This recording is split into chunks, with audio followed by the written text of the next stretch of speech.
Salut, c'est Cyril de Web de Fou, j'espère que tu vas bien aujourd'hui. On se retrouve pour un nouveau podcast pour voir ensemble si ton prestataire te vole tes bases de données. Tu vas voir, il y a une méthode très simple pour savoir s'il te les vole et je vais t'en parler et tu vas comprendre pourquoi c'est important que tu fasses attention à ça et ce que tu dois appliquer. Avant ça, tu connais le truc, tu cliques sur le bouton s'abonner, tu vas dans la description, il y a un lien, ça s'appelle rejoins mes contacts privés, tu cliques dessus, tu mets ton email et tous les matins tu reçois un podcast avec de la valeur ajoutée, des informations qui vont changer ta vie et ton business, crois-moi. Ok ? Allez, on y va. De toute façon, à partir du moment où tu as un prestataire qui a accès à tes données, il faut faire très attention. C'est comme par exemple si tu donnes accès à ton compte en banque à quelqu'un, il peut faire des virements. Aujourd'hui, ça peut paraître bête, tu as des lois qui te protègent de ça. La vérité, c'est que entamer des actions en justice pour un mec qui fait un virement de 1000 euros, clairement ça coûte plus d'argent que ce que ça va te rapporter. Donc c'est un peu le problème. Quand tu dois faire confiance à ton prestataire, il faut que tu te poses les bonnes questions, tu vois. Et les bonnes questions sur un prestataire, elles sont assez délicates, puisqu'au départ, quand tu recrutes un prestataire, tu ne sais pas si la personne est pertinente ou pas, tu vois. Donc nous on a des phases de test quand on attire un prestataire, tu vois, des phases de test qui sont assez longues, qui durent entre 3 et 6 mois, et on a en gros des 5 points clés qui nous permettent de dire bah tiens, voilà, on le confronte à des actions, il y a des méthodes où on le teste en fait. Et en le testant, on voit la bienveillance, on voit l'honnêteté, on voit la franchise, on voit tout ça. C'est hyper important, d'autant plus dans les métiers du web, puisque tu dois faire très très attention aux gens que tu fréquentes. Alors au départ, ils peuvent te paraître bien, d'ailleurs je vais continuer sur cet exemple-là, tu fais tes tests et tout, pendant 6 mois, le mec, bon, il passe sous la main tous les filtres que tu peux poser pour voir si tu peux lui faire confiance, mais t'es pas à l'abri que d'ici 1 an, 2 ans, le gars, il pète pas un boulon, ou que tu fasses pas toi de la merde, et qu'il soit pas content, et qu'il se dise, vas-y, lui, je vais le faire chier, tu vois. Mais ça arrive, c'est tellement régulier. Si tu savais comment ça arriverait, je sais pas, moi, je dois connaître une personne sur 2 à qui ça arrive facile. Alors, soit d'un côté, quelqu'un qui se fait voler, soit quelqu'un qui vole, tu vois. Donc, c'est quand même très, très délicat, et ces personnes-là, tu sais, c'est un peu l'anarchie, tu vois. C'est que du coup, bah, les mecs, les prestats qui ont accès aux données, je veux dire, à un moment donné, quand tu réfléchis un peu, tu te dis, bah ouais, vas-y, je repackage ça, ou je le fais autrement, etc. Donc ça, je t'invite vraiment pas à le faire, hein. Je vais t'expliquer ça d'un point de vue très pédagogique. C'est de te dire que de toute façon, il faut partir du principe que les mecs vont faire ça, pour une raison simple. C'est parce que il y a un truc qui est dit dans Game of Thrones, tu vois, excuse-moi de parler de ça, c'est dans le dernier épisode de l'avant-dernière saison, c'est Lord Baelish, je crois, qui dit ça, si tu suis Game of Thrones, il n'y a pas de spoil, hein, t'inquiète, il dit, il faut prévoir le pire, parce que comme ça, tu auras une situation de déjà vu. Et c'est exactement ça, tu vois, c'est exactement ça, mais ça, c'est le truc, ça doit être le fondement d'un entrepreneur. Prévois le pire, comme ça, quand ça arrive, bah, t'es serein et tu sais quoi faire. Et ça, c'est hyper important, parce que si tu pars du principe que ton prestataire te vole, alors ça fait un peu dogmatique, tu vois, se dire le mec, il se méfie de tout le monde, il y a toujours un problème, etc. Mais c'est important de le faire, en tout cas dans ta tête, c'est de te dire, ok, si je lui donne accès à des bases de données, je pars du principe qu'il me vole. Donc qu'est-ce que je fais pour me protéger, ou qu'est-ce que je fais pour limiter les accès de ce qu'il fait? Et tu vas voir qu'en te créant un peu ce système-là, tu vas te rendre compte que tu vas mettre en place des actions qui vont te permettre de te protéger naturellement. Et alors je dis pas que tu auras les meilleures actions, tu vois, mais en tout cas tu vas avoir la réponse, parce que quand t'es entrepreneur en général, et notamment quand tu réussis en tant qu'entrepreneur, t'as un peu ce défaut qui arrive, qui est de dire je veux savoir, tu vois.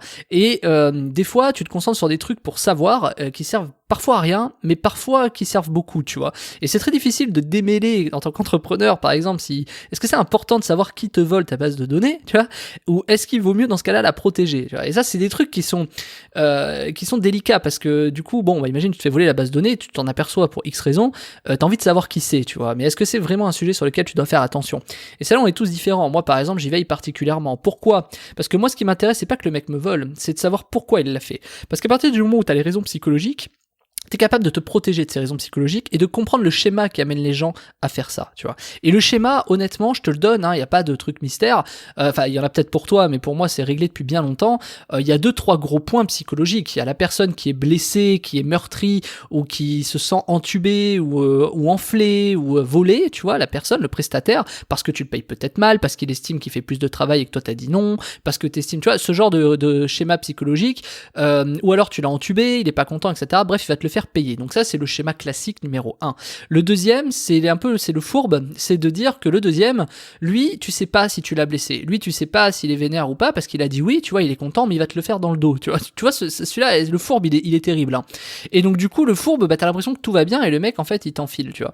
Alors là, t'as plusieurs techniques. Moi, ma technique principale, c'est de dire, par exemple, c'est de toujours veiller à ça. Et tu vois, finalement, entre ces deux-là, avant de te parler du troisième, entre ces deux-là, finalement, le cas est le même. Le mec te vole la base de données. Donc, tu vois, les raisons psychologiques sont importantes parce qu'elles permettent d'anticiper. Tu vois vite le mec, tu vois. C'est-à-dire que quand t'as un prestat qui est pas content, déjà faut te méfier un peu. Après, est-ce que ça veut dire que le prestat a tous les droits? Bien sûr que non. Le prestat il doit pas te voler, tu vois. Enfin, c'est pas le sujet. Mais toi, il faut que tu fasses attention qu'il puisse te voler, même s'il le fera pas. Et le troisième, c'est vraiment le plus bâtard. C'est le mec qui il a passé tous les tests de filtre, il a passé tous les machins, et il te dit pas oui à tout lui, parce que lui, il va essayer de te montrer qu'en fait, il est bien dedans, tu vois, c'est-à-dire que tu peux lui faire confiance, etc. Et en fait, tu le vois même pas, mais le mec, il va en fait tout simplement te voler au fur et à mesure, tu vois.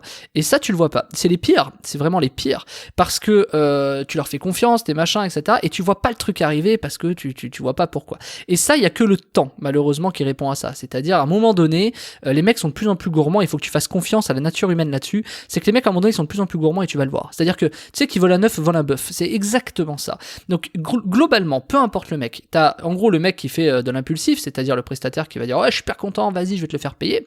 Lui, il est impulsif, donc voilà. Mais en général, moi, je crois beaucoup au karma, mais je te demande pas d'y croire. Je te dis juste que, en général, ce mec-là, quoi qu'il fasse, ça marchera jamais vraiment. Parce que il a pas tous les métriques, il a pas toute la bonne façon de faire, et du coup, il va essayer de la chercher, il va passer beaucoup de temps, et finalement, il fera autre chose. Donc, tu vois, le mec, il a pas tout ce que toi, t'as réussi à faire pour avoir la base de données et de la monétiser, et lui, il va la prendre, et il va essayer de faire un truc, ça marchera pas, en fait, ou ça marchera très peu. Donc, faut pas t'inquiéter de ça. Et puis le mec qui est un peu fourbe, lui il prend le temps, tu vois, parce qu'il est là et que tu le vois pas arriver. Le fourbe, il fait très attention, le temps de construire ses relations. Mais en général, s'il est fourbe, ses relations, elles sont, il a du mal à créer des relations, mais il va en avoir. Et c'est là où toi, en tant qu'entrepreneur, tu dois créer un réseau pour savoir, tu vois. Et le troisième, le pire, je sais pas, j'ai pas de nom pour lui vraiment, mais le troisième, c'est le mec qui, tu peux lui donner toute ta confiance, tu peux lui donner ta mère et tout, et du jour au lendemain, le mec, tu t'es pas attendu à ce qu'il te vole, et tu le vois pas. Mais tu le vois à un moment donné parce que dans les 3 cas de figure, les mecs à un moment donné, ils vont de plus en plus loin. Voilà. À part le premier, parce que c'est impulsif, tu vois, ouais, c'est un coup. Le deuxième, il va le faire petit à petit, mais tout en restant sous le radar. Et le troisième, il le fera de plus en plus, jusqu'à ce que tu le vois. En fait, c'est un peu, c'est la fuite en avant, quoi. C'est à un moment donné, le mec, il va tomber. Et tu vas le voir. Et là, tu vas tomber de haut. Donc, la question, c'est plus de se dire comment, toi, tu peux voir ça avant les autres. Comment, toi, voilà. Moi, aujourd'hui, j'ai fait un truc, je te le dis, donc j'ai fait une méthode, c'est celle de la semaine, ça s'appelle Email Police, c'est dans la description, c'est comment protéger ta liste email du vol, et c'est 100% efficace. Moi, ce que j'ai fait, c'est qu'en fait, aujourd'hui, je sais qui sont les personnes qui me volent, et je les laisse quasiment me voler. Pourquoi ? Parce que à force des années d'apprentissage de mes clients et de moi-même, je suis arrivé à un autre constat, je suis arrivé que la raison, c'est pas d'empêcher le vol. La raison, c'est de savoir pourquoi les mecs te volent, savoir ce qu'ils en font, et comment toi tu peux en tirer parti. Pour moi, c'est ça la vraie solution. Parce qu'en fait, encore une fois, moi j'aime pas m'enfermer dans le ah là là il m'a volé, ah mes matchs, ça sert à rien, tu vois. Il vaut mieux aller dans un truc où tu dis ok, le mec il me vole, comment je peux en tirer parti, qu'est-ce que je peux trouver comme bénéfice, tu vois. Et alors pas pour tes clients, parce que pour tes clients, eux ils peuvent pas penser comme ça clairement, mais pour toi, toi-même, tu vois, tes bases de données ou tes machins, tu peux le faire. Et je te dis ça parce que c'est capital quand par exemple tu vois que ça peut paraître bête, mais c'est à dire qu'en fait tu peux tracer la personne, voir ce qu'elle y fait, et quand tu vois par exemple que telle personne vend à telle personne par exemple la base de données, et que finalement cette personne c'est ton concurrent, et que ton concurrent tu manges tous les midis avec lui, c'est très intéressant comme système, parce que en fait le vrai pouvoir de quand les gens revendent de la donnée, c'est le pouvoir de savoir c'est le pouvoir d'avoir la donnée de ce qu'ils font de la donnée. Tu vois ce que je veux dire ? En fait, tu te places au-dessus. C'est-à-dire que, imagine, tu vois ton concurrent, tu sais qu'il a racheté les bases de données à un mec qui t'a volé. Je trouve ça très très intéressant comme concept, pour une raison simple, parce que ça permet de trier tes amis, ça permet de savoir ce qu'il en fait, etc. Et t'es pas à l'abri que le mec, il en fasse mieux que toi. Alors c'est quand même très très rare, mais ça peut arriver. Et donc c'est très intéressant de voir comment le mec fonctionne, tu vois. Et donc t'as des fréquences de ça. Par exemple, je sais pas, s'il envoie 10 emails par jour ou un email par jour, tu vois, c'est très très intéressant. Je vais te donner un exemple concret dans l'infoprenariat. C'est comme si moi, un formateur, tu sais, il y a des formateurs qui ont des prestats techniques qui sont identiques. Tu sais, il y a des formateurs, ils ont le même prestat technique, ça arrive beaucoup ça. Et ce prestat technique, le jour où il se barre avec les bases de données, tu vois, pourquoi pas, le jour où il se fâche, parce que de toute façon, il se fâchera, il faut, tu vois, je prévois le pire, de toute façon, il se fâchera, il va se barrer avec les bases de données, il va les revendre à d'autres formateurs comme moi, tu vois, imaginons.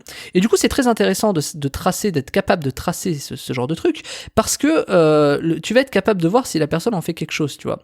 Et c'est très, très, très pertinent, parce que tu peux te rendre compte à la fin que qui sont tes amis, qui sont tes ennemis, et comment les choses se passent. Et ça te donne une avance sur le marché qui est considérable. Plutôt que de t'enfermer en te disant « Non, mais c'est de la merde, non, mais voilà, on m'a volé, et ben là tu dis non, ok, je vais en tirer un avantage de ouf concurrentiel sur le marché. Et ça, c'est capital. Mais ça, tu le sais qu'à partir du moment où tu fais de l'argent, qu'à partir du moment où tu as des contacts, qu'à partir du moment où, voilà, je veux dire, si tu débutes, c'est pas quelque chose que tu vas forcément comprendre. Tu vas le comprendre quand je vais te le dire, mais tu vas pas forcément le réaliser tant que ça t'arrive pas. C'est normal. Il y a des choses que tu les comprends qu'avant de, voilà, tu vois, comme quand t'es au seuil de la mort et que tu dis, oh putain, mais j'aurais dû faire ça. Tu vois, c'est un peu le même truc. Il y a des trucs, tu peux le savoir, mais il y a que quand tu y es confronté que tu te rends vraiment compte du sujet. Et donc, moi, j'ai développé une méthode il y a quelques années qui s'appelle donc protéger sa liste email du vol. Hein, c'est dans la description, ça s'appelle Email Police. Et ben cette méthode elle est infaillible pour tracer et t'empêcher que tes prestataires te volent. C'est-à-dire que tu vas dissuader tes prestataires de te voler ta base de données, mais en plus de ça, s'ils la volent, ils ne pourront pas la voler. C'est comme si tu veux, c'est comme s'il y avait un cadenas dessus.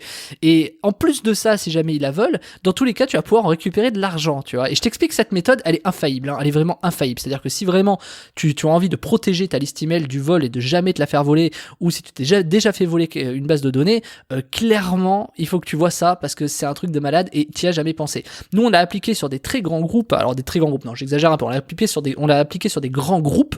Pour moi, c'est des très grands groupes, mais peut-être que pour toi, ça en est pas. Je peux pas te citer les noms de clients, tu vois, mais c'est des mecs que tu connais forcément. On l'a appliqué sur des grands groupes, et c'est une idée qu'on a eue conjointement avec un client un jour, où, tu vois, c'est pas une idée qu'on a eue proprement à nous, enfin, c'est une idée qui a germé et qu'on a travaillé avec le client, et qui a créé ce process de dingue. Et aujourd'hui, on l'a jamais donné ce process à part à notre client, vu qu'on a trouvé l'idée ensemble, mais on l'applique pour nos concurrents, etc. C'est-à-dire qu'ils font appel à nous pour créer cette méthode. Et moi, cette méthode aujourd'hui, je te la révèle dans la formation. Je te la donne, ça va être payante bien sûr, mais je te la montre en tout cas, et je te montre vraiment cette méthode, comment elle fonctionne. Et c'est assez lunaire, quand tu vas comprendre le truc, tu vas te dire, mais oui, bien sûr, c'est absolument ce qu'il faut que je fasse. Et je te parle pas de trucs que tu connais, tu peux pas connaître cette méthode, je te le dis, je peux même pas citer le truc, mais tu ne peux pas connaître cette méthode, vu qu'elle a été inventée dans nos têtes. Donc de toute façon, ce que tu vas apprendre, c'est royal, et ça va te donner une avance en plus sur tes concurrents. C'est exactement ce que je te disais juste avant, il y a 2 minutes, c'est que en plus tu vas pouvoir en dégager un bénéfice direct, tu vois. Donc je te laisse cliquer sur la formation dans la description qui s'appelle Email Police, protéger sa liste email du vol. Tu cliques dessus, je te rejoins de l'autre côté, tu vas voir, c'est un truc de malade. Salut Martin.